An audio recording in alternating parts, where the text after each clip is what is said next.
Hi, hello everybody. Welcome back again to another session of one question a day. And the question that we are going to discuss today is the minor salivary glands histologically.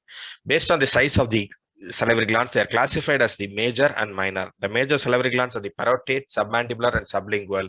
And the minor salivary glands are the ones that are smaller in size, non-specific, and they are also exocrine glands. They vary about 600 to 1000 minor salivary glands are distributed all over the oral cavity, but they are absent in two critical areas: the anterior two-thirds of the dorsum of tongue and anterior raphe of the hard palate. Based on their location, there are 5 types traditionally. They are the labial, lingual, glossopalatine, palatine, buccal, and recently a new area called as tubula or tubar area, which is in the oropharynx, has been described. The labial glands are traditionally mixed glands having serous cells, mucus cells, and demulunes. It will be nice if you can differentiate or describe something about the mucus cells, serous cells, the histology, demulunes, and they have intracellular canaliculi, and the intercalated discs are of variable length. The glossopalatine glands are pure mucus glands and located in the glossopalatine fossa. The palatine glands are pure mucus glands and located on soft palate, uvula, posterior lateral part of hard palate. They are very important clinical significance in retention of the upper maxillary denture, complete dentures. The lingual glands are further classified into anterior lingual glands, the gland of the Blandinus, which is purely mucous salivary glands located on the ventral surface of tongue near the lingual papilla. The posterior lingual glands includes mucus glands as well as serous glands. The serous glands are called as the Von Ebner glands.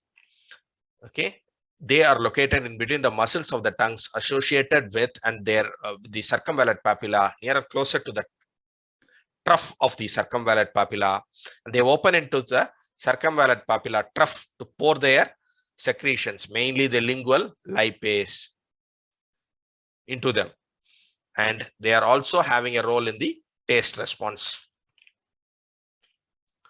And the functions of the minor salivary gland is they wash the circumvallate papilla, make it ready for the next stimulus.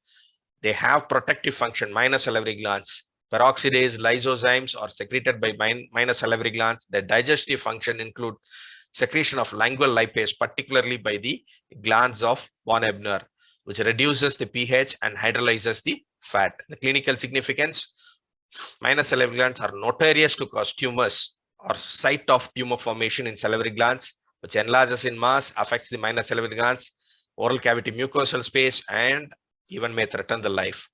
These masses can be firm to hard on palpations, that is the salivary glands, and necessarily by their secretion, because they contribute to less than 1%, they are not responsible for xerostomia or talism, but are responsible for the taste, protective, and digestive functions. The clinical significance is only tumor. That we come to an end to the discussion on the minor salivary glands. It would be nice if you could add a description of the serous, mucus, and a mixed salivary acinas briefly with histological diagrams. Histological diagrams is very important. Stay connected with this channel. Continue learning incrementally, at least one question a day. Happy learning.